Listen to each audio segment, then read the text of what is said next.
Kuiperian, selamat malam. Apa kabar? Semoga kalian semua selalu sehat dan bahagia. Senang banget kali ini aku, Kak Ike, bakalan nemenin kalian semua selama 30 menit ke depan di Kuiper Video Facebook Live. Yeay!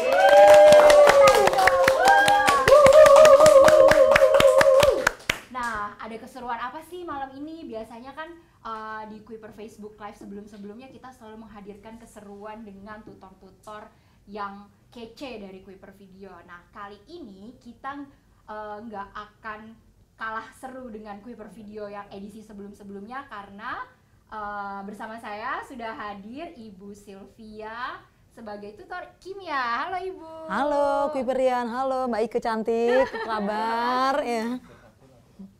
Ya, gimana Bu kabarnya, sehat? Sehat Mbak Ike dan tetap semangat Jadi datang kita ke Kuiper. Tetap semangat ya. Jadi malam ini kita udah siap untuk memberikan ilmu-ilmu seputar kimia supaya Kuiperian di luar sana makin semangat belajarnya untuk mempersiapkan UN dan SBMPTN ya Bu betul, ya. pasti itu Mbak Ike ya. Iya. Nah Bu, kemarin tuh ada yang penasaran banget kalau misalkan di Kuiper Video tuh materi kimianya apa aja sih? Nah, salah satunya kan ada yang mau kita bahas ya hari ini. Betul. Tentang materi kimianya. Ya. Nah, sebelum kita masuk ke topik nih, kita mau lihat teman-teman Kuiper Video yang udah stay tune di sini di Kuiper Video Facebook Live. Kita mau lihat dulu ada yang udah nonton nih belum? Kalau belum, teman-temannya diajak ya buat nonton, karena 30 menit ke depan akan ada keseruan banget dan akan ada promo menarik buat kalian semua yang stay tune dari awal sampai akhir acara. Coba kita lihat dulu, udah ada yang nyapa belum ya? Kita lihat dulu ya Bu ya, ada yang nyapa apa enggak nih di sini? Udah ada komen nih Bu. Asyik, aku mau pinter kimia kata Adi Mas. Bagus. Terus ada lagi Fahmi, halo Kak Ike. Terus ada Fajri, udah mulai katanya nggak sabar untuk menyimak penjelasan Bu Sylvia mengenai kimia. Emang kita mau ngapain sih Bu hari ini? Oh, seru banget, kita akan praktikum hari ini Mbak Ike ya. Kita akan praktikum tentang asam basa. Bagaimana menguji suatu larutan itu apakah asam atau basa. Jadi ada peralatannya nih. Oh, ada peralatannya nih. Banyak sekali. Ini saya lihat Ibu Sylvia udah bawa oleh-oleh nih. Iya, oke. Nah, bisa ya. Nah, yang pertama ini namanya gelas ukur. Jadi kalau mengambil larutan itu menggunakan ini gelas ukur ya. Oke. Ini biasanya saya ngelihatnya cuma di lab-lab atau di film-film mau bikin larutan ilmiah apa Frankenstein gitu. deh. Ya ampun, iya. Nah, terus ini labu Erlenmeyer ya. Jadi ini untuk titrasi penetralan tuh ya.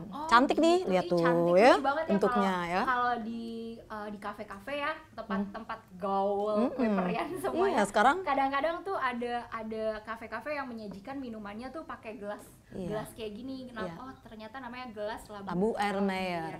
Kemudian yang ini Kak Ike, beker gelas. Oh, beker gelas. Jadi ini untuk mencampur zat ya. Kalau mengambil zat pakainya gelas ukur.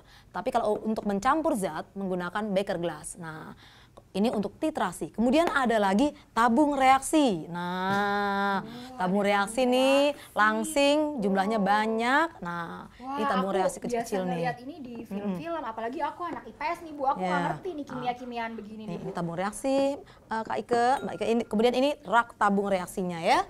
Nah, berikutnya ini nih, keren juga nih untuk Mbak Ike nih, kacamata, googling namanya. Kacamata googling ya. Kacamata apa Bu? Googling, ya. Ini kayak Google Glass tapi bukan Google Glass. Ya, ini googling ya. Aku harap dikasih Google Glass sama Bu Sylvia.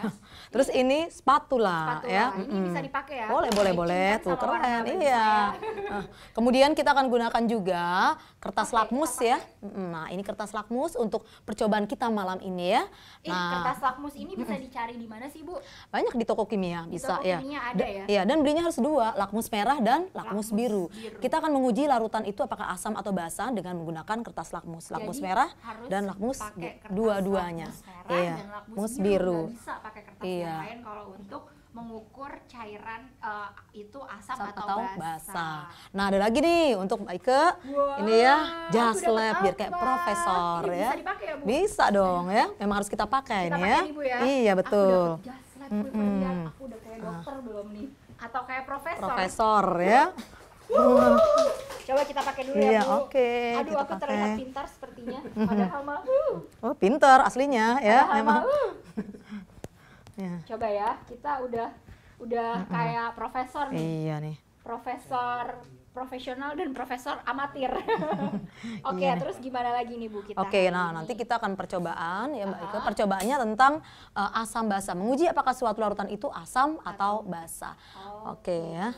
Nah, kacamata Googling ini biasa digunakan ketika kita melakukan percobaan yang agak berat untuk menghindari cipratan ya atau letupan. Cipratan, Tetapi karena hari ini santai, percobaannya ringan, boleh pakai boleh enggak. Kalau Mbak Ike cantik sekali pakai kacamata. Saya copot aja dulu ya. Copot dulu ya, copot dulu soalnya kita nggak main dengan percikan. Iya, Kita jadi mainnya dengan percikan-percikan cinta. iya betul ya gitu. Nah, Aku ya, pasang jadi di seperti sini itu aja ya. Iya, nah tuh keren kan? Iya. Iya. Terus gimana lagi nih Bu? Abis ini kita ini kan tadi udah dijelasin ini namanya Tentang gelas asam ukur, kemudian ini namanya gelas Baker glass, ini labu namanya Erlenmeyer. labu Erlenmeyer. Ini semua bisa didapat di mana sih Bu belinya? Bisa beli di toko-toko kimia. Oh, di ada. toko-toko Iya. kimia ya, di Itu toko banyak. kesehatan juga bisa. Atau Kesehatan enggak jangan, ya? enggak, Kimia aja ya? jangan. Oh, kirain. Bangunan juga jangan ya, gitu ya. Oke. Nah, jadi Bentar, ya, sebentar Bu. oh ya. Ada yang udah komen lagi Oke, nih, makin oke. banyak nih. Aduh, ada asik. ada Aidil Mercy. Hai Bu Sylvia. Halo, Aidil. Aidil. Terus ada juga Cikita. Halo, Kak Ika. Cikita. Idolaku. Aduh, Nggak hebat. sabar belajar kimia. Ini mah fansnya Ibu Sylvia nih, pengen belajar kimia. Terus sebelum kita mulai praktikum asam dan basa, sebenarnya apa sih teori asam dan basa? Sebenarnya larutan asam itu apa, larutan basa itu apa, terus siapa penemu teorinya? Gimana sih Bu? Aku kan anak IPS nih Bu, aku nggak ngerti kimia Bu. Tenang Tolong aja, jelasin. dalam sekejap Mbak Ike langsung pinter kimia ya. Oke, jadi begini ya. Jadi begini, suatu larutan itu memiliki derajat keasaman atau pH ya. Jadi kategori larutan berdasarkan pH-nya dibagi dalam 3 kelompok. Pertama adalah larutan yang asam. Larutan asam itu pH-nya kurang dari 7. Kemudian larutan yang bersifat netral pH-nya persis sama dengan 7. Dan larutan yang bersifat basa dengan pH lebih besar dari 7. Nah, bagaimana terciptanya suatu konsep asam basa? Seperti ini teorinya ya. Perhatikan adik-adik ya. Kita akan belajar dulu tentang teori asam basa ya. Oke. Gimana tuh Bu teori asam dan Teori basa? asam basa adalah ini ya. Ada 3 teori asam basa ya. Yang pertama adalah teori Arrhenius. Nah, ini teori Arrhenius ya adik-adik. Ini cuma saya sebutin, kamu harus melatih ingatan ya. Teori Arrhenius, asam itu adalah suatu larutan yang di dalam air melepas ion H+. Contohnya HCl. HCl melepas H+, menjadi H+ dan Cl- ya. Kemudian basa adalah suatu larutan yang ketika di dalam air melepas ion OH-. Contohnya KOH. KOH terionisasi menjadi K+ dan OH-. Oke?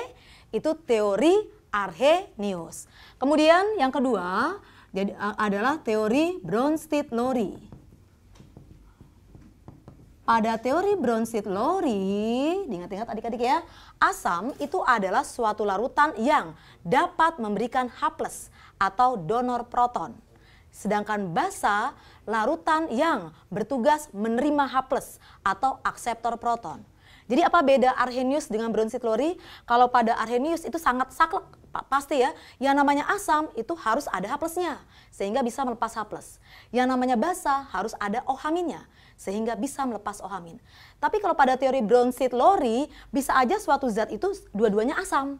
Hanya yang jumlah H+-nya lebih banyak, dia sebagai asam, yang H+-nya sedikit sebagai basa. Oke, yang ketiga adalah teori Lewis. Nah, teori Lewis itu berbicara bahwa asam itu yang menerima sepasang elektron. Basa itu yang memberi sepasang elektron, ya. Jadi itu Memberi ya. dan menerima. Iya. Jadi konsepnya nih, kata kuncinya kalau Arrhenius itu tentang H+ dan OH-. Kalau Bronsted-Lowry itu tentang memberi H+ atau donor proton. H+ itu proton ya, memberi H+ dan menerima H+. Menerima H+ disebut dengan akseptor proton. Nah, kalau Lewis itu tentang elektron, menerima dan memberi ya. Jadi semuanya pada Arrhenius dan Bronsted-Lowry, asam itu selalu memberi, ya, memberi H+, melepas H+.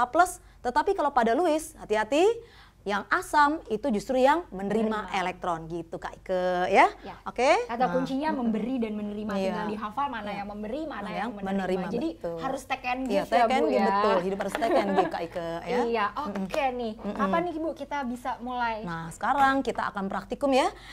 Untuk menguji suatu larutan itu bersifat asam atau basa, kita menggunakan dua buah jenis kertas lakmus, yaitu lakmus merah dan lakmus biru. Sama kayak baju kita. Iya nih. Kalau Ya. lakmus merah Bu Sylvia, kalau lakmus biru Kak Ike. Iya. Soalnya pakai bajunya biru, Bu Iya, Sylvia kan betul, bajunya matching merah. kita ya. Pink ya Bu. Iya betul. Jadi dua-duanya harus dipakai Mbak Ike. Nggak boleh. Oh saya sukanya merah, merah aja nggak boleh. Nggak boleh ya, ya, harus Bu. dua-duanya. Aku tadinya mau pakai ini aja. Nggak Kirain boleh. Karena tidak teruji nanti ya. Oke. Nah, saya sudah punya beberapa larutan nih, Kak Ike ya. Ya, Nah, ada. ini ada larutan cuka. Cuka tahu dong, Tahu, Bu. asam ya. Buat makan soto. Betul, seger. soto, empe-empe, bukan pempek kalau nggak ada cukanya ya. Nah, kemudian ini ada air. Kalau air itu kan netral. Air Idealnya biasa ya, Bu? iya air biasa. Yang untuk diminum itu harusnya netral ya. Oh, jadi Oke. di sini kita bisa tahu air yang kita minum itu sehari-hari mengandung asam atau basa atau iya. netral. Kalau netral bagus ya, Bu. Iya bagus, harusnya netral ya. Iya. Kemudian ini ada obat mah. Nah, obat mah itu harusnya basah. Kenapa ayo? Karena seseorang yang sakit mah itu karena asam lambungnya tinggi. Maka supaya sakitnya berkurang harus diberi penetralnya. Penetralnya adalah basah. Ini obat mah. Kita akan periksa kalau suatu larutan itu bersifat asam ketika diuji dengan kertas lakmus hasilnya apa. Nah, sekarang Kak Ike. Ini kemarin aku sakit mah nih Bu, terus Iya. aku minum larutan obat mah gini, Sembuh berarti ya? ada kandungan asam ya? Basahnya, oh iya di lambung perutnya saya ada kandungan asam, HCl. HCl yang agak tinggi, jadi harus betul. dinetralisir dengan Basah, ya. Gitu Oke. Kuiperian. Nah sekarang saya dan Kak Ika akan percobaan ya. Iya, aduh, Nah aku bagaimana udah sabar menguji ya. suatu larutan itu? Kalau larutan itu bersifat asam, maka uji dengan lakmus seperti apa ya? Iya. Nah percobaan pertama lihat, ini cuka asam ya adik-adik ya. Jadi nanti kita bisa buat kesimpulan bahwa kalau larutan asam jadinya apa? Dicelupkan lakmus. Ini cuka, coba lihat saya akan celupkan lakmus merah dan Kak Ike akan mencelupkan lakmus biru. Saya celupkan dulu lakmus merah ya. Iya. Lakmus merah saya celupkan. Nah, pelan. Nah, lihat. Oke, bagaimana adik-adik? Cuka tetap merah. Iya, tetap merah ya, tidak berubah. Cuka ketika dicelupkan lakmus merah tetap merah. Nah, sekarang Kak Ike, coba. Ini adalah lakmus yang biru Kuiperian. Kita coba celupin ke dalam tabung reaksi cuka ini. Iya.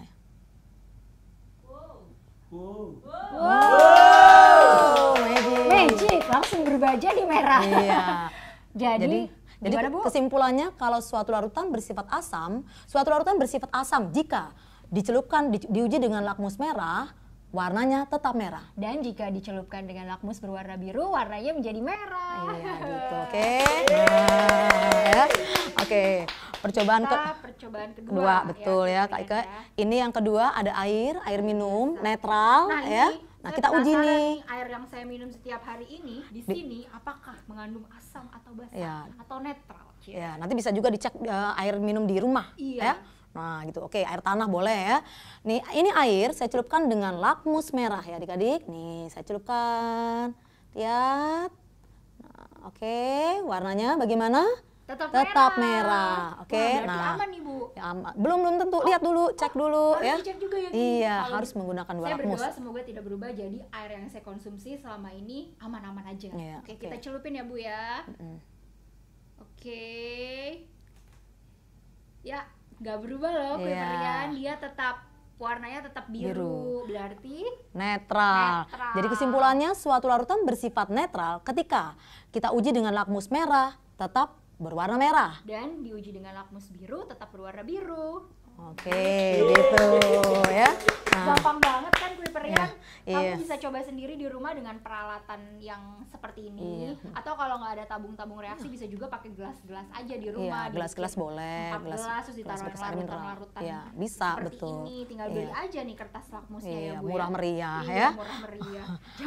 Jangan pakai kertas post-it ya, meskipun ini kecil kayak iya, kertas post-it. depannya warnanya sama tapi beda. Itu kertas yang lain tidak bisa untuk menguji. Oke, berikutnya ya. Ini obat mah ya. Jadi ingat orang sakit mah itu karena asam lambung tinggi sehingga diberikan obat untuk menetralkan asam dinetralkan oleh basa. Kita periksa, ketika suatu larutan itu bersifat basa dan diuji dengan lakmus seperti apa ya? Saya celupkan lakmus merah, lihat ya. Nih, saya celupkan lakmus merah. Oke. Lihat ya. Nah, sebentar, sabar dulu ya adik-adik ya. Lihat.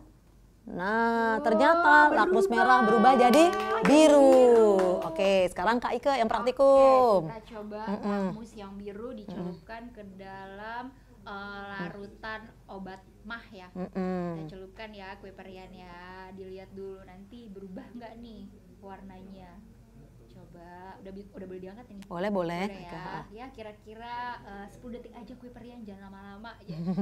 Nanti capek, kelamaan. Tuh, nggak berubah loh kue perian. Ya. Oke, jadi kesimpulan berwarna biru. Betul. Jadi kesimpulannya, suatu larutan akan bersifat basa jika dicelupkan lakmus merah, kertas lakmusnya berubah menjadi biru. Dan jika dicelupkan kertas lakmus berwarna biru, warnanya tidak akan berubah. Atau tetap biru ya. Jadi kuncinya adalah kalau basa itu biru ya, hasil akhir lakmus biru, basa hasil akhir lakmus biru, basa biru.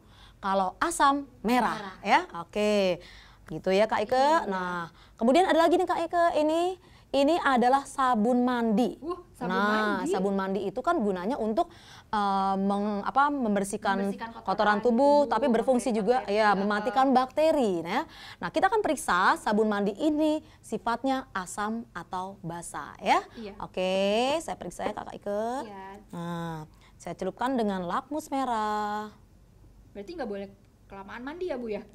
Ya kalau kelamaan ya nanti kedinginan ya, kering juga sih sebenarnya ya. Nah, lihat ini dicelupkan lakmus merah, berubah jadi biru. Waduh, banyak sekali nih ya. Berubah jadi biru. Nah, saya taruh baker gelas ya. Oke, sekarang kita celupkan kertas lakmus yang berwarna biru ke dalam larutan sabun nih, kue perian. Warnanya berubah enggak? Kita celupkan. Kurang dalam nih kayaknya. Kurang banyak nih sabun. Kurang ya? Udah Oke, bisa diangkat ya? Iya, bisa. Nah, warnanya nggak berubah kue perian, masih tetap biru nih. Yang larutan, yang kena lakmus biru, cairan sabunnya tetap berwarna biru. Nah, yang lakmus merah berubah jadi biru. Artinya sabun mandi ini apa? pH-nya? pH-nya dari lakmus merah jadi biru. Jadi basa. Ya. Biru tetap biru, akhirannya biru ya, berarti basa. Oke, nah gitu ya. Itu praktikum singkat ya adik-adik, walaupun singkat tapi bermanfaat nih Kak Ike ya. Kemudian nih kita buktikan nih bener nggak sih jeruk ya. Nah, ini punya jeruk nih, jeruk masih banyak. Yuk kita kayak jadi masak-memasak ya, nggak apa-apa deh, potong dulu. Masak-memasak tapi praktek kimia. Praktek kimia ya. Nah. Kak nih kita coba ya, saya celupkan lakmus merah. Gak usah celupkan lah, karena jeruk sih aman, alami. Tempel aja. Nah, langsung tempel, saya celupkan lakmus merah ya. Kan airnya banyak gitu. Banyak, nah ini lihat ya adik-adik ya. Nggak berubah kue perian. Betul nggak sih? Apakah jeruk ini ajaib? Ternyata jeruk normal ya. Nah, merah atau merah. Ibu nanti kalau jeruknya berubah warnanya yang merah jadi biru sih. Aneh, iya dong ya. Saya takut makan jeruk. Takut sakit. Nah, coba jeruknya bagi. Sekarang kita coba jeruk nipis menggunakan kertas lakmus yang biru. Apakah warnanya berubah atau enggak? Sebentar, dipencet dikit ya. Iya, boleh. Airnya agak keluar di permukaan. Jago Mbak Ike ya. Ya kan? Coba ya. Wah, langsung berubah, belum diapa-apain. Baru tempel loh adik-adik ya. Baru ditempel. Oke, kita pencet sedikit kue perian di sini. Tuh, warnanya langsung berubah menjadi merah. Ya, artinya ini jeruknya betul-betul asli. Ya, pH-nya pH asam jeruk ya. Asli, nggak pakai apa namanya pengawet dan lain-lain yang disuntik-suntik bahannya itu. Jadi adik-adik jeruk itu yang kemudian asam cuka itu termasuk kategori asam lemah. Jadi asam itu ada dua tipe ya, ada asam lemah, ada asam kuat. Tubuh kita hanya bisa mengkonsumsi yang sifatnya asam lemah atau basa lemah. Contohnya nih, kalau kita makan bakso empek-empek pakai cuka oke ya. Tapi kalau nggak ada cuka, bisa nggak kita ganti dengan asam kuat? Ganti dengan air aki? Nggak bisa ya. Air aki itu asam loh, tapi nggak bisa kita gunakan sebagai pengganti pempek ya, untuk ditambahkan ke pempek. Bahaya dong nanti ya. Ingat, tubuh kita hanya bisa mengkonsumsi yang sifatnya lemah ya. Ini nih juga ya, makanya obat mah ini dia mengandung basa lemah. Basa lemahnya biasanya yang digunakan adalah MgOH 2 kali. Ayo, namanya apa? Ingat? magnesium magnesium hidroksida, dan AlOH 3 kali. Apa Al? Aluminium hidroksida. Jadi basa yang digunakan adalah basa lemah karena untuk diserap tubuh. Beda dengan sabun mandi. Kalau sabun mandi kebanyakan menggunakan basa kuat. NaOH atau KOH. Zaman dulu nih Kak Ike, zaman dulu banget. Kalau bikin sabun nih, itu dari basanya basa abu-abu ya. Abu, dari abu maksudnya bukan. Abu dari bakaran, tuh ya. Abu kan basa itu ya.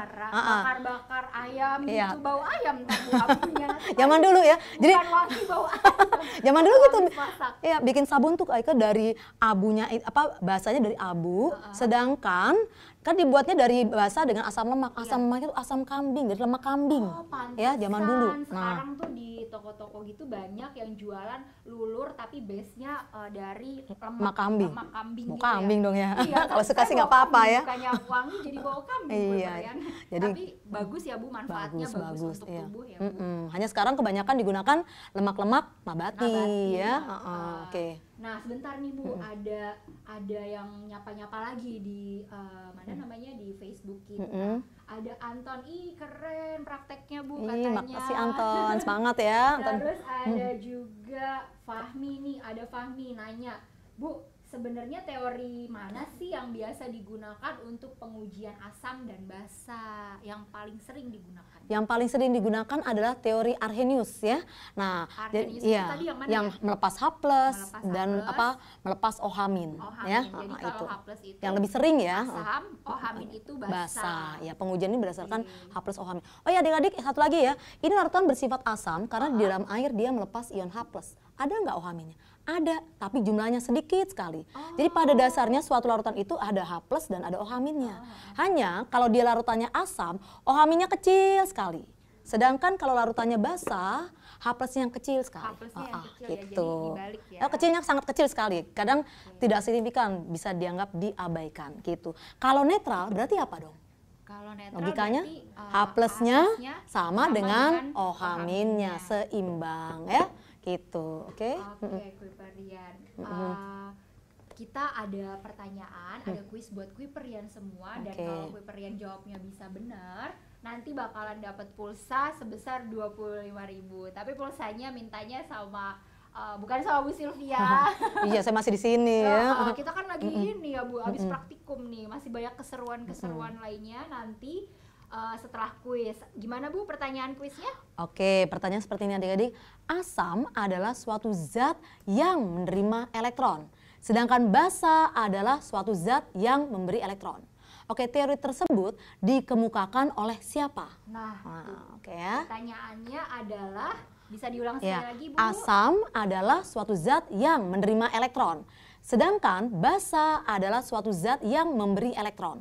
Teori tersebut dikemukakan oleh, nah ini pilihannya ya. Ada pilihannya A. Arrhenius, B. Bronsted-Lowry, C. Lewis. Silahkan pilih yang mana.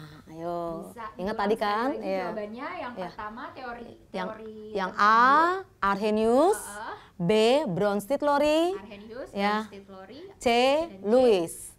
Oke, yang mana ya? Sekali lagi ya, di pertanyaannya adalah teori siapa yang mengemukakan teori bahwa asam itu menerima elektron dan basa itu memberi elektron. Jawabannya adalah yang option pertama, teorinya dikemukakan oleh Arrhenius, yang kedua dikemukakan oleh teori Bronsted-Lowry, dan yang ketiga oleh Lewis. Silahkan jawab pertanyaannya di kolom komentar yang ada di bawah, di samping video kalian nih kalau buka, atau di bawah kalau bukanya dari handphone di bawah. Terus kalau misalkan kalian jawabannya benar, kita kasih pulsa 25.000 rupiah. Dan nggak cuma itu juga, kita juga bakalan kasih promo buat kalian yang belum pakai Kuiper Video. Mungkin abis ngelihat Bu Sylvia ngajar di Kuiper Video Facebook Live ini, ngejelasin teori yang seru banget nih Bu ya. Ada cuka, ada air mineral, ada larutan obat mah, ada sabun. Terus jadi pengen jadi tertarik, terus pengen daftar dan gabung bareng Kuiper Video supaya bisa mempersiapkan ujian nasional sama ujian SBMPTN-nya lebih maksimal Iya lagi ya Bu betul, ya. banyak praktikum juga nanti ya. Nah, sambil kita menunggu jawaban dari para Kuiperian yang udah kita kasih kuis tadi. Ih, udah banyak loh Bu yang jawab. Oh ya, nih. hebat Ada deh yang kalian deh. jawab. Ih keren Ih, ya. keren banget nih. Kagum nih kita ya Kak Kita Ika sapa ya. dulu ya yang jawab Oke. ya. Ada Gunawan, Joel Gunawan Manalu. Jawabannya C, teori Lewis. Ntar dulu Bu, jangan dikasih tahu dulu jawabannya. Iya. Kita simpen sampai akhir acara ya Iya Bu ya. betul. Terus halo, saya Halo, Bu. halo. Namanya Gunawan. Halo Gunawan. Iya. Terima kasih ya udah memberi jawaban ya. Terus ada juga Salis. Katanya jawabannya C juga nih Bu. teori Halo Lewis. Salis. Ada juga Hebat. Firman, jawabannya B. Halo Firman. Firman. Ya. Halo.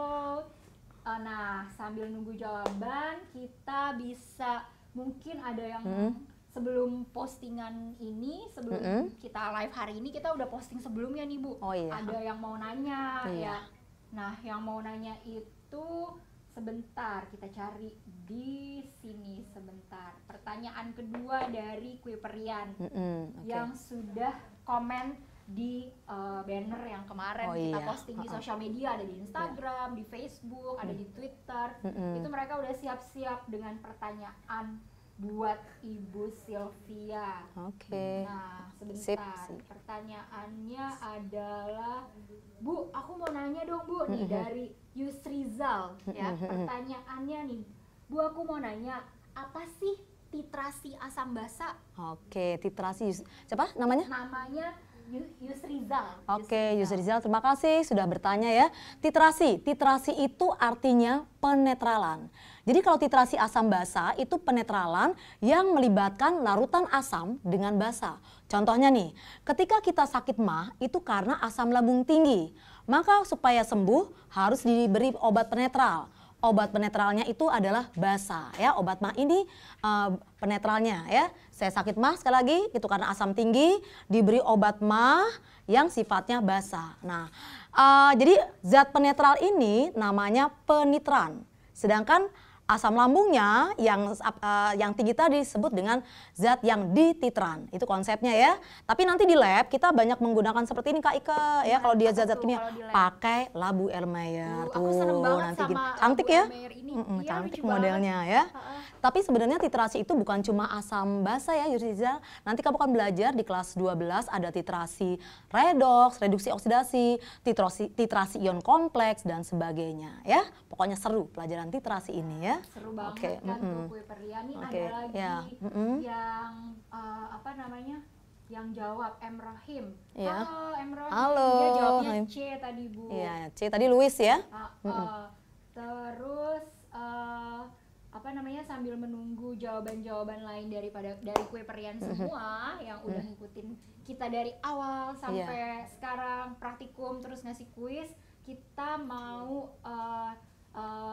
coba-coba apa namanya pakai soal kali ya Bu. Biasanya nih kan Kuiperian yang lagi nonton sekarang tuh pengen tahu kalau asam basa, topik mengenai asam basa ini gimana sih aplikasinya pada saat diimplementasikan ke dalam soal, soal UN atau soal SBMPTN. Itu biasanya yang keluar tuh kayak gimana sih? Soal SBMPTN ada nih ya, dia menggunakan teori Bronsted-Lowry. Cuma satu kalimat Kak Ike, tapi jangan salah, satu kalimat mematikan kalau tidak ngerti ya. Nah, tapi kalau mengerti gampang banget ya.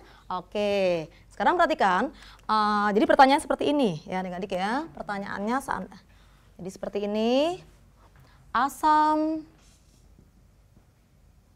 konjugasi dari H2PO4- adalah apa? Ya, nanti juga ada pertanyaan basa konjugasi dari H2PO4- adalah apa? Jadi kalau ada soal seperti ini topiknya adalah tentang Bronsted-Lowry ya. Kalau ada kata-kata konjugasi itu Bronsted-Lowry. Nah, pada Bronsted-Lowry tadi bagaimana asam itu adalah yang memberi H+. Kalau dia memberi H+, makanya disebut dengan donor proton ya. Kalau dia bisa memberi H+, logikanya berarti jumlah H+-nya banyak. Nah, kita kan biasanya memberi uang kalau pas uang kita lagi banyak ya. H+-nya banyak. Sedangkan basa ya, itu yang menerima H+. Nah, kalau menerima H+ atau disebut dengan akseptor proton. Ketika menerima H+, yang namanya menerima berarti boleh H+-nya sedikit, tidak ada pun nggak apa-apa. Namanya juga menerima, kalau kita menerima uang, boleh uang kita lagi sedikit, apalagi nggak punya, seneng banget ya. Nah gitu ya. Oke, sekarang lihat asam konjugasi dari H2PO4-. Nah, jadi kita lihat asam konjugasi dari H2PO4-. Dia akan menanyakan asamnya. Ya, berarti H2PO4- ini sebagai apa? Sebagai basa. Ngerti nggak? Asam dengan basa itu pasangan ya. Kalau pertanyaannya asam konjugasi dari H2PO4- siapa sih? Berarti H2PO4- ini sebagai basa. Oke? Ingat tadi ketika sebagai basa yang H+-nya sedikit. Asam yang H+-nya banyak. Tetapi selisih asam dengan basanya itu cuma 1 buah. 1 buah dan selisih angkanya juga cuma 1. Nah, saya tulis gini ya. Ini asam, ini basa. Mudah kok ini adik-adik. Kalau udah mengerti betul-betul mudah. Selisih 1 H+. Tinggal kamu lihat, ketika basa atom hanya 2. Ya, basa loh yang jumlahnya sedikit atom hanya 2. Oke, yang jumlahnya banyak berarti berapa? Di atasnya 2, yaitu 3. Ingat selisihnya walaupun banyak hanya 1. Basa sedikit, jumlahnya 2. Asam yang jumlahnya banyak berarti 3. Nah sekarang muatannya, lihat ya. Ketika basa muatannya -1. Asam 1 angka di atas -1, berapa? 0. Jadi nantinya 0 itu nggak usah ditulis ya. Kamu lihat begitu mengerti, gampang banget. Tapi kalau nggak ngerti, kayaknya susah sekali ya. Berikutnya, basa konjugasi dari H2PO4-. Jadi kalau kalimatnya gini, basa konjugasi dari H2PO4- siapa sih? Berarti dia sendiri sebagai asam. Kenapa sebagai asam? Karena yang ditanyakan adalah basanya. Atau yang dicari adalah basanya. Oke, ingat tadi, asam itu yang H+-nya banyak. Basa yang H+-nya sedikit. Sekarang kita lihat, ketika jumlah H+-nya banyak, ada berapa? Yang banyaknya 2. Berarti yang sedikitnya cuma 1. Ingat tadi selisih antara banyak dengan sedikit hanya 1 buah ya. Jadi HPO4. Kemudian kita lihat muatannya ya. Ketika dia sebagai apa? Ketika dia sebagai asam -1. Oke? Basa 1 tingkat di bawah asam. Jadi di bawahnya -1 berapa? -2. Jelas gak? Sekali lagi ya, asam yang jumlah H+-nya banyak. Oke, ketika banyak 2 berarti yang sedikit cuma 1. Angka 1 tidak perlu ditulis. Basa, kemudian asam muatannya -1. Basa 1 tingkat di bawah -1 berarti berapa? -2. Mudah kan? Super itu sekali. ya. Iya, gampang ya. Super sekali. Hitungan detik bisa jawab solusi ya. Kuiper yang kece banget dari Iya. Ibu Sylvia. Nah, kita baca-baca komen lagi nih, Bu. Oke. Udah banyak ternyata yang nanya. Ada dari Ihsan Hidayat Lubis dari Mansampit. Dia bertanya, Bu, apa sih asam konjugasi dan basa konjugasi? Oke, asam konjugasi itu adalah asam pasangannya ya, seperti itu. Basa konjugasi untuk mempermudah. Basa konjugasi itu basa pasangannya. Saya kasih contoh ya, Ike ya. Iya. Nah, belum bisa di sini tempatnya. Ini Boleh. contohnya gini. Nah, ini tadi CH3COOH tambah H2O. Ini H2O maksudnya. Kemudian menjadi CH3. Sekalian belajar teori asam basa Bronsted-Lowry ya. Nah, bagaimana cara mencari asam konjugasi? Kalau cara supernya gampang ya. Caranya adalah kita tinggal buat pasangannya. Yang namanya pasangan itu yang mirip-mirip, seperti kamu pakai sepatu. Jadi kan desain kiri dengan kanan sama, cuma menghadapnya beda ya. Jadi pasangannya ini nih. Nih, ini adalah pasangannya. Kemudian, bentar ya. Ini pasangannya. Nah, kemudian ini pasangannya ya. Nah, ingat tadi yang jumlahnya banyak, atom hanya banyak sebagai asam. Kamu lihat nih, 3 tambah 1. Gampangnya gitu aja. Berarti ini asam. Ini asam, yang ini basa. Nah, yang sebelah sini itu disebut dengan basa konjugasi. Jadi basa yang merupakan pasangannya. Itu basa konjugasi. Basa pasangan. Ini loh asam, inilah basa pasangannya. Bahasa mudahnya seperti itu ya. Oke. Kemudian lihat, dilihat lagi di sini, ini atom hanya 2, yang ini 3. Berarti ini sebagai basa karena jumlahnya sedikit, ini sebagai asam. Ya. Jadi adik-adik lihat, kalau air harusnya netral ya. Berdasarkan teori Arrhenius dia netral. Tetapi ketika di Bronsted-Lowry ketemu dengan H3O+, maka dia kalah, dia sebagai basa.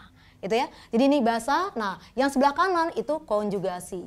Jadi kata-kata konjugasi supaya mudah kamu lihat yang di ruas kanannya.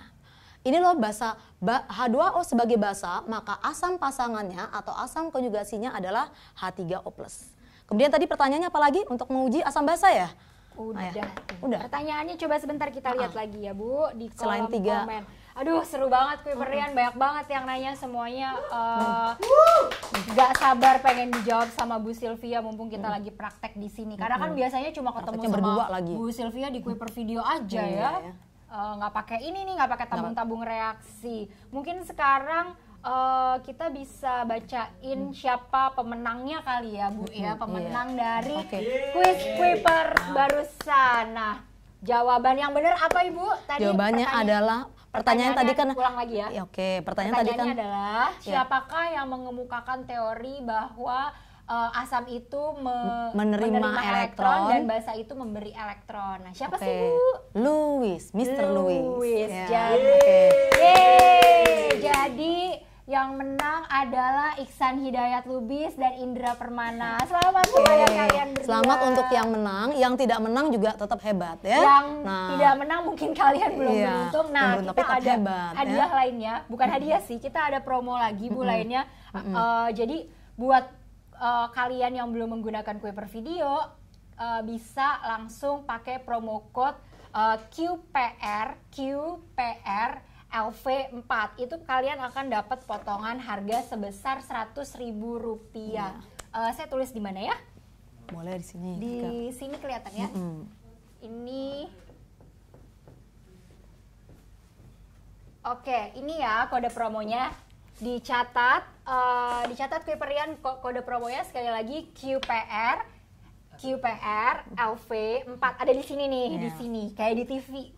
Kayak di TV ya, emang TV doang yang bisa ada bawahnya. Kita juga bisa nih di Kuiper Facebook Live, Kuiper Video Facebook Live. Oke, jadi selamat untuk tadi pemenangnya.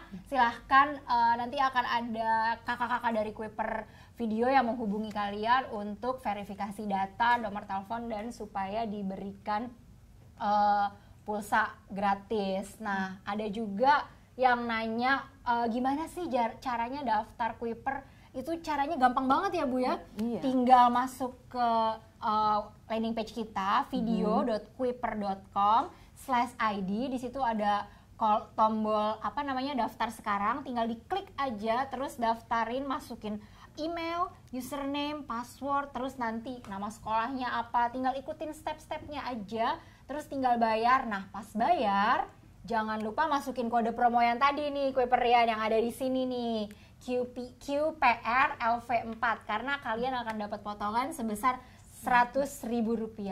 Jadi bisa belajar pakai Kuiper Video, terus bisa ketemu lagi sama Ibu Sylvia dengan topik-topik yang lainnya. Oke. Kuiperian, ternyata kita punya kejutan buat kalian. Kode promonya bukan 100.000 tapi ditambahin lagi jadi 50.000. Gila, kurang baik apa kita sama kalian? Udah dapat kode promonya banyak, 150.000, bayarnya jadi lebih murah, tapi manfaatnya nggak berkurang sama sekali ya Bu ya. Bisa tetap dapat pelajaran kimia, semuanya, fisika, ketemu Pak Cecep, ketemu Pak Ferry, ketemu guru-guru tutor-tutor kece dari Kuiper Video semuanya. Oke deh kalau gitu kita pamit dulu kali ya Bu ya. Cepet banget ya. Iya. Kalau di Kuiper Video Bu Sylvia sekali ngajar 15 menit. Kalau di sini ngajarnya cuma paling 10 menit, sisanya kita ngobrol ya Bu ya. Seru tapi ya seneng sekali bisa praktek bareng. Abis banyak banget yang komen di sini nih. Ada yang pertanyaannya belum dijawab, nanti mungkin bisa dijawab kali ya Bu ya. Boleh nanti di kesempatan berikutnya. Jadi buat Kuiperian jangan lupa minggu depan kita akan ada Kuiper Video Facebook Live lagi di sini. Jangan lupa di like dulu Kuiper Video fanpage-nya, terus baru bisa nonton besok hari Selasa dengan tutor rahasia. Tunggu aja postingannya. Jangan lupa juga follow sosial media kita yang lain untuk update info-info terkini seputar Kuiper Video. Kalau Instagram sama Twitternya namanya Kuiper_ID. Terus kalau Facebooknya ini Kuiper Video, jangan lupa di follow ya. Oke, saya Ike. Dan saya Sylvia Budiman. Kita undur diri dulu ya Kuiperian. Thank you. Bye-bye.